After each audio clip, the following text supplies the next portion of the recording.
Chapter 540. Princess Aji staggered in front of Dustless. All the bones in her body were sucked out. It was extremely difficult for her to even take a step. She staggered left and right. Her watery eyes were filled with tears. She tried to win Dustless's sympathy. Unfortunately, Princess Aji was destined to be defeated. Dustless, who was indifferent by nature, was completely immune to those laughable tears. She then quietly knelt in front of Dustless. Her eyes were filled with despair. Your awareness as a slave is not bad. A king and a princess, tsk. Looking down at Princess Aji, Dustless stroked his smooth chin. He was a little smug. Boa Hancock, the future king, was his slave.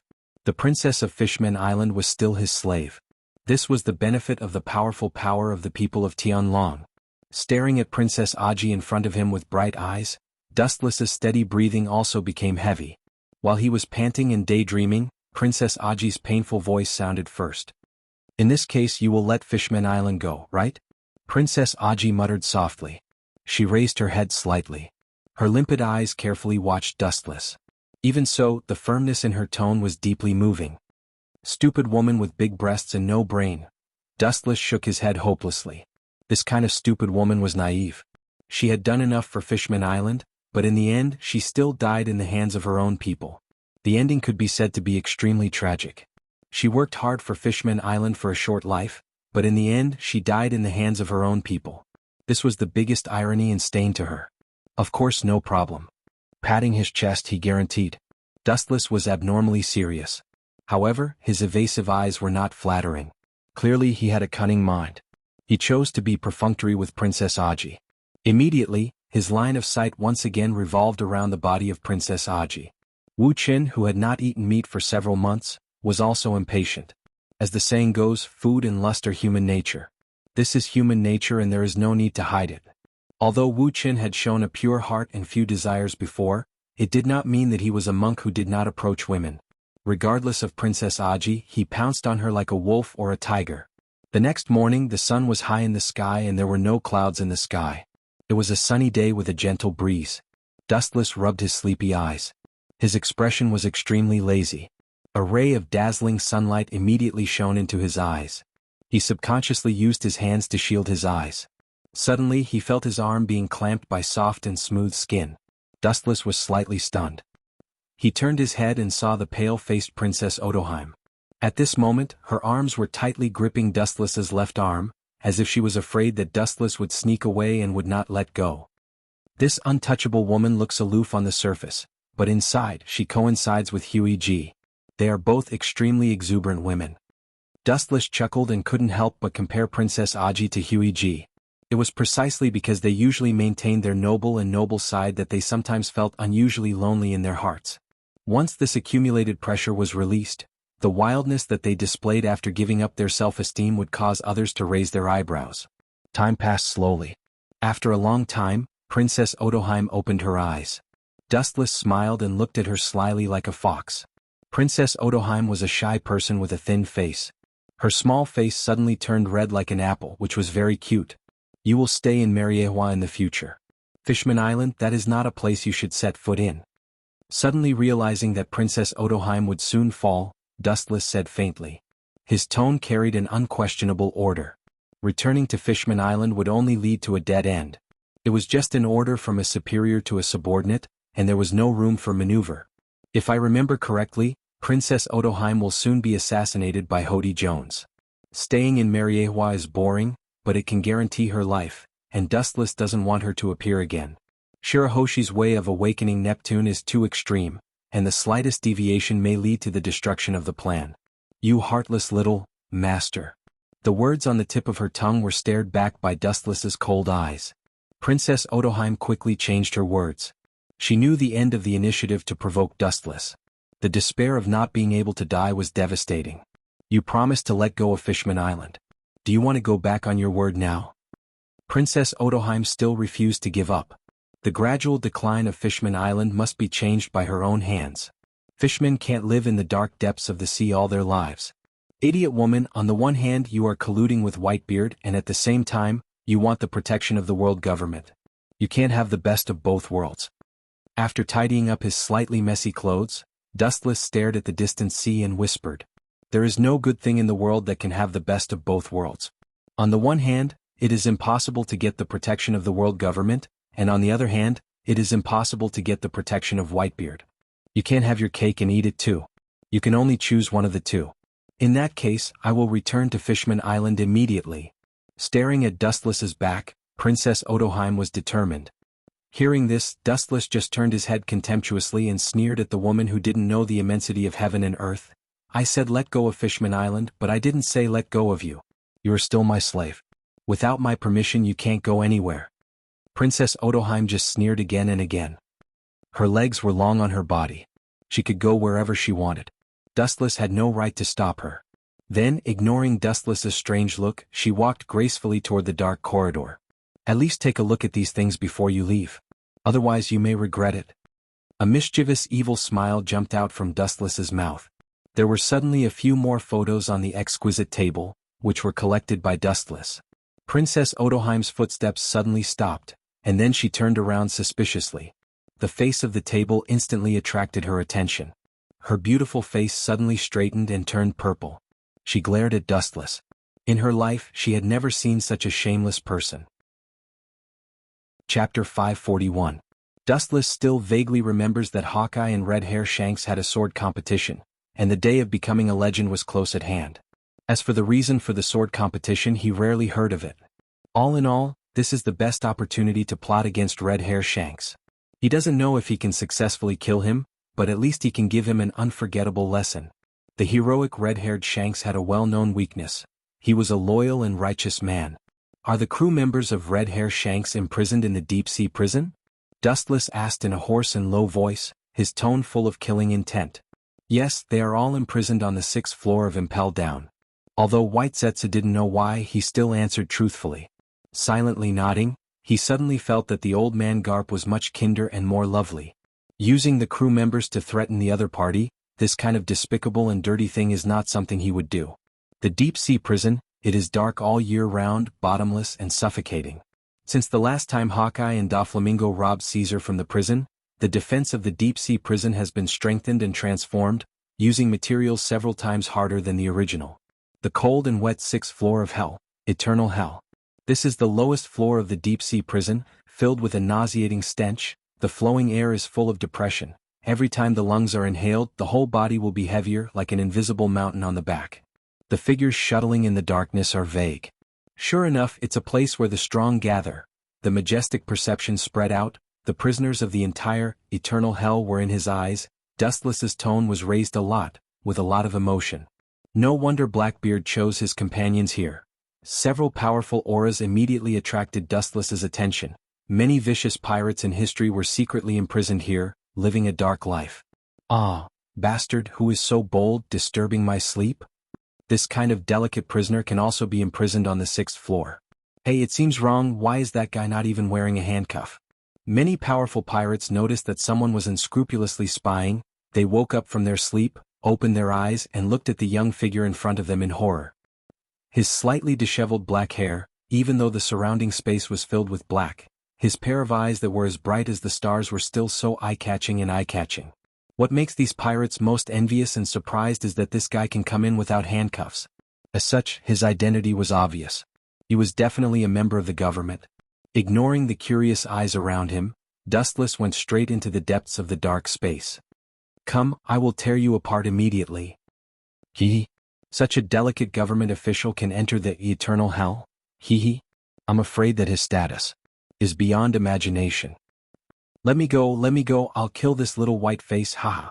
The original dead space was replaced by laughter, and the pirates in the prison ridiculed Dustless, their faces full of contempt. In their eyes, Dustless is the kind of incompetent waste who relies on his identity. You people, better sleep for me. His eyes quietly spread. Dustless's eyes were replaced by a cold light. His pupils suddenly enlarged and invisible energy fluctuations burst out from his body. It was just a short moment, and the prison, which was still noisy, suddenly became silent. Looking around, more than 80% of the people had turbid eyes, their faces were full of horror, their bodies were uncontrollably foaming, and they were directly stunned by some mysterious force. Only a very small number of people resisted the erosion of Haushikohaki. Most of these people were the future crew of Blackbeard as well as some rumored pirates. They all belonged to the period when Roger dominated. He didn't know how long it took before he came to the fence where the red-haired crew was imprisoned. Lewis South, this is the person you want to see, but he is an extremely dangerous person, and it is not recommended for you to go in and contact him. If you want to enter here safely, you must use the identity of a celestial dragon. In the face of the descendant of the Creator, these jailers are more affectionate than their own father. Don't talk nonsense, open it for me. Dustless waved his hand impatiently. The jailer's face was stiff, but he still took out the key. Even if he was convicted, it was a matter of the future. If he offended Dustless now, he maybe spilled blood on the spot. Kakaka, the roar of the rolling chain sounded, and the cell was opened in the blink of an eye. Dustless walked in and his eyes fell directly on the figure in the darkness. His tone was a little magnetic like the conversation between old friends. Dustless's eyes flashed with surprise, and he didn't expect that it was him who was caught. I heard that the crew of the Akagami Red Hair pirates were caught by Hero, Vice Admiral Garp. But to be honest, I didn't expect it to be you. His sharp eyes stared straight at the figure sleeping leisurely on the bed. It was extremely difficult for Dustless not to know the unprecedented person in front of him. Known as the person with the highest IQ, he is also the vice captain of the Akagami Red Hair pirates, Ben Beckman. Don't talk to others in such a familiar tone. Sorry, you are not welcome here. A light voice resounded through the dark and silent space, and Ben Beckman said with a tone of surprise and surprise. Hearing this, Dustless just smiled and brushed it off. Although I don't know what the Akagami Red Hair pirates are up to, but one thing is certain, you should have been caught deliberately, right? Although it was a guess, Dustless was very sure. Ben Beckman's strength and mind are 1 in a million, and the possibility of catching him alive is 0, and Dustless doesn't think he is the kind of person who is caught alive. Although he is now imprisoned in the deep-sea prison, Dustless is convinced that he has an ulterior motive. Chapter 542. Beckman's expressionless cheeks loosened, and his eyes flashed with hidden killing intent. Even though it was fleeting, it was still perceived by Dustless. The killing intent was like a flood. Even if it was a tiny and weak water flow, it was still flowing out. Even if the concealment was flawless, it still couldn't escape Wu Chen's discerning eyes and his abnormal perceptive power. The net of heaven grinds slowly but surely. Everyone actually had this kind of unrealistic fantasy, and Wu Chen was no exception. The only difference was that he seemed to have woken up from a dream now, and he was adept at overlooking the overall development from the perspective of a bystander, and then he took advantage of the situation to lead the situation to a favorable situation for himself. I'm not interested in the conspiracy of your Akagami Red Hair pirates, and I'm not interested in exploring. Looking down at the unmoved Beckman, Dustless's expression turned gloomy, and his eyes emitted a threatening chill. But now I can be sure that you who are now wearing a collar are my prey. The moment his voice fell, an invisible pressure enveloped him. Dustless felt cold all over and there was a sense of suffocation. He was keenly aware that a gloomy killing intent was locked on him. Looking up, it was Beckman who opened his eyes and was full of killing intent. The Akagami Red Hair pirates are really crouching tigers and hidden dragons. This young vice captain is strong enough to compete with the highest battle admiral of the Marine, and even has an advantage over the admiral. Turning a deaf ear to the killing intent that was locked on him, Dustless speculated in his heart, and at the same time, he was sure that Beckman was deliberately throwing himself into the tiger's mouth. Perhaps in a head-on confrontation, Garp can destroy the admiral of the Marine headquarters, but if he wants to capture the admiral by himself, it's more difficult, not to mention there's Red Hair Shanks. Beckman's thoughts were meticulous and meticulous. Everything he did was watertight. Sometimes intelligence was more lethal than pure strength. As the most honorable, celestial dragon in the world, you came all the way here to see a prisoner like me. Your purpose and thoughts are not simple, Beckman said, emphasizing the words, celestial dragon, as he locked his eyes on Dustless. He had clearly heard the warden's respectful tone and the word saint used by him.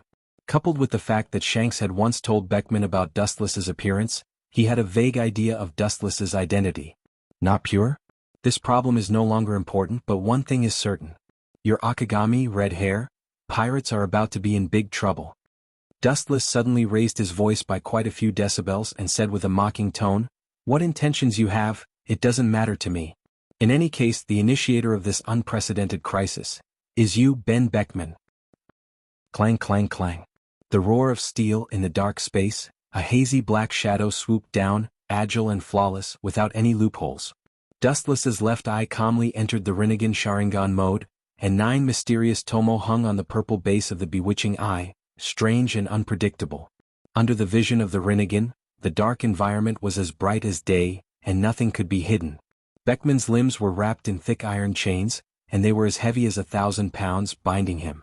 However, even so, he still moved freely and rushed to Dustless. Staring at the attacking shadow, Dustless's mouth raised a slight sly smile, and the simple bewitching Rinnegan also swayed with faint ripples. You want to kill me? Even Shanks doesn't have the confidence to do so, let alone you. The pupil suddenly widened, and the faint ripples in the Rinnegan Sharingan expanded rapidly and spread to the entire eye socket in an instant. Beckman, who was impacted by the mysterious energy, suddenly moved as slow as a turtle crawling, full of flaws. Bang! Seeing this, Dustless smiled contemptuously, then swooped up and kicked Beckman away. The latter hit the thick wall powerlessly, and his face was as pale as paper, with obvious bloodstains at the corner of his mouth. You bastard! Beckman opened his eyes painfully and stared at Dustless, murderous intent. In that instant, all the movements of his body, the blood flowing in his body, and even the thinking ability of his brain, all stopped and imprisoned in an instant. Or to put it more accurately, the whole world was affected by the mysterious evil eye and stopped for a moment. Taking advantage of this short gap, Dustless attacked him. You want to take my life in this state? Stupid man who doesn't know his own limits. Looking down at Beckman emotionlessly, Dustless coldly raised his right hand, and the tip of his thumb condensed a golden beam of light. The light that was ready to shoot was invincible and could easily penetrate a human body. Laser. Was. 5 fingers shot out at the same time and a rainstorm-like dense light flew out. Beckman's body was turned into a sieve in the blink of an eye, and dozens of burn holes appeared out of thin air. Most of the scars were concentrated on the limbs of the body, and Dustless deliberately avoided the fatal parts of the internal organs. In this way, no matter what plan you have, you will have to carry it out after a while. At least you can only act when the injury in front of you recovers. Dustless stared blankly at the dying Beckman and chuckled. His indifferent eyes swept across Beckman's body, and Dustless then turned and walked away. When he was about to step into the cell, he suddenly looked back and looked at Beckman, whose eyes were cloudy and was about to fall into a coma. The corners of his mouth lifted into a cold arc of expectation. Regardless of whether he could hear it or not, his words rang through the dark and cold space. Akagami, red hair, pirates killing each other, this drama can't be missed. When Dustless stepped out of the cell, the jailers and Impel Down hurriedly rushed to treat Beckman. Marine headquarters told them that Beckman was an important prisoner and they couldn't afford to lose him. Dustless is a Tenryu Bito, and Marine headquarters naturally can't punish him.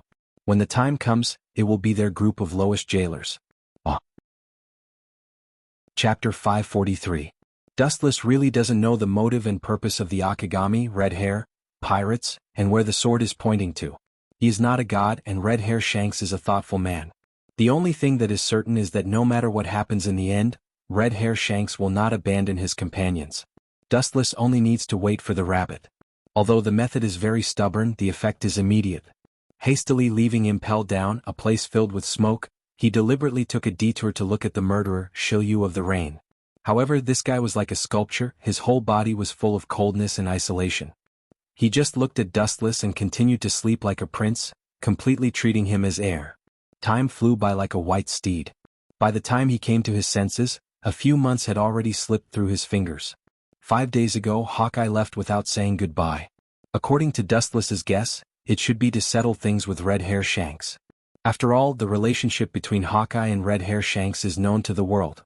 They are enemies and friends. Now that Hawkeye had taken refuge in Dustless, the two were bound to make a decision.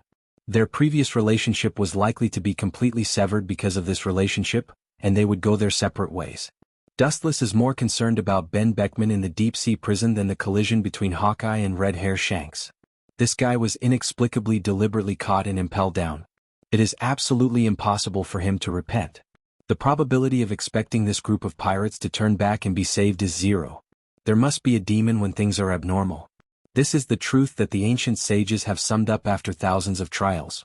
Therefore, Dustless also sent White Zetsu's doppelganger to keep an eye on Impel Down's movements. Beckman also followed the rules.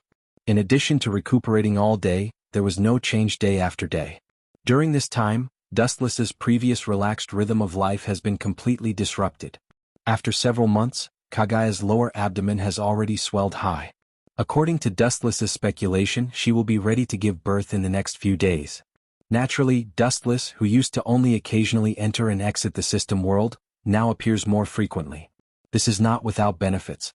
After a long time, the cold relationship between Dustless and Kagaya has gradually warmed up recently. At least they don't mock each other as before.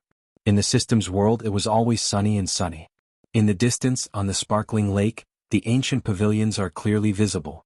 The ancient vicissitudes of life, revealing the mysterious poetic and picturesque artistic conception. The trees and rocks are elegant and majestic. The two figures in the pavilion are clearly visible. Looking at them, it is Kagaya and Dustless. She looks a little strange, but she is very likable. His eyes quietly sized up the bloated figure in front of him. A faint smile appeared on Wu Chen's face. The figure he was observing was undoubtedly Kagaya. She was no longer as domineering and arrogant as before. Now Kagaya was dignified and quiet. Perhaps it was because of her maternal instincts, she smiled sweetly and appeared approachable. The goddess's oppression is also restrained, which is completely opposite to Dustless's impression of Kagaya. The world is impermanent. Seeing Kagaya's benevolent state, Dustless's heart was mixed, and he felt like he had not woken up from a dream. He glanced at the young life formed in Kagaya's belly. The past grievances and disputes can vanish because of the blessing of the child. You're right. Fate is indeed hard to fathom. Huey chimed in. Her light voice soothed one's heart and revealed a hint of helplessness. Dustless sighed and then walked forward to support Kagaya's body, knowing that she has paid too much for the child in her belly. Unlike before, Kagaya did not reject Dustless's embrace this time. Instead, she leaned on his shoulder and quietly nestled in Dustless's arms. Her white jade-like face enjoyed this unfamiliar smell very much. She snuggled into Dustless's arms like a lazy cat. I also didn't expect that I would become like today. Her soft tone was hesitant. She also had doubts about the future. She never thought that she would become like this one day. She looked at Dustless deeply and then said in a bitter and playful tone, "Sometimes I even suspect that you used a technique that is far beyond Kodo Amatsukami on me, which caused me to become like this." Blinking her watery eyes, Kagaya looked at the calm Dustless. Her eyes were full of seriousness. She really had such doubts in the past. I don't know that kind of technique, and am I that kind of person? Dustless's head was hanging with black lines, and his face was full of helplessness. He glared at her. If Kagaya was not pregnant, he would definitely immediately teach her a lesson. It was true that emotional women have rich thoughts. His heart was as light as clouds. Dustless's cheeks burst into a smile. He was quite gratified that Kagaya could be so cheerful and optimistic. It also meant that Kagaya could accept him. To be fair, the change in Kagaya's temperament was indeed beyond Dustless's expectations. At present, it could only be attributed to Kagaya's motherly nature. Maybe after giving birth to the child, she would return to her previous unapproachable appearance. There was nothing wrong with building a good relationship with her now. You must be thinking of something bad again. The questioning tone was unusually certain. Kagaya wrinkled her nose and said. She felt that Dustless's smile was a little strange, but she couldn't tell what exactly it was. Anyway, it was evil. She had a creepy feeling of being targeted by a cunning old fox. Impossible, I'm just thinking about how to build a good relationship with her in the future. His little hand skillfully swept into Kagaya's lapel. Dustless's palm was like magic that penetrated into Kagaya's lower abdomen. He carefully stroked the young life that was brewing in her belly. You scum. Kagaya's face collapsed. She ignored Dustless's astonishment and said coldly, I'm pregnant for 10 months and you still want to do that kind of dirty thing with me. As she said, she ignored Dustless's dull eyes and threw the truth-seeking jade over. Chapter 544. The duel between Hawkeye and Red Hair Shanks naturally attracted pirates from all over the world to watch the fun. It was rare to see such a scene in decades. Groups of pirates were like cats smelling blood. They came from all directions and came from thousands of miles away. No matter what, the nature of pirates has not changed. Of course, there are also some pirates with ulterior motives. Even Marines' undercover agents exist among them. Their motives are unknown. Boom boom boom on the island in the distance, a huge straight black abyss appeared in the sky. The void was pulled by two strong forces and turned into a dark crack, bottomless. Moreover, it was constantly swallowing the surrounding sky like a whale, rapidly expanding its area. This terrifying spatial buckle actually covered the entire island. Bang bang bang, a powerful wave of power swept through the world, and the roar was extremely oppressive. As far as the eye could see, the island in the distance was trembling and shaking. The entire sea was shaking along with the movement of the island. Many pirate groups just watched from a distance, not to mention setting foot on the island. They didn't even dare to get close for fear of being swallowed by the slash. The strongest collision between Red Hair Shanks and Hawkeye is very exciting, but you must be alive to watch it. In the center of the island, the ground was wantonly rewritten, and the strong majestic mountain became the object of bullying, fragile like withered leaves, and can only drift with the waves of energy fluctuations. As far as the eye could see, some of the mountains had already been flattened. The flashes of swords and sabers that flashed by were the natural enemies of these towering mountains. This time, you have improved very quickly, Shanks. Hawkeye held the black sword and looked at Red Hair Shanks, who was obviously relaxed, and the surprise and astonishment in his tone was undisguised. Hearing this, Red Hair Shanks smiled and said, "You are not bad, my hawk." From the tone of the conversation between the two, it is not difficult to hear that the relationship between the two is more harmonious than the world thinks. As competitors, they also appreciate each other. I thought my improvement was fast enough, but I didn't expect Shanks to be so fast. Hawkeye looked cautious, quietly looking at the narrow dark crack in the sky and sighed in his heart.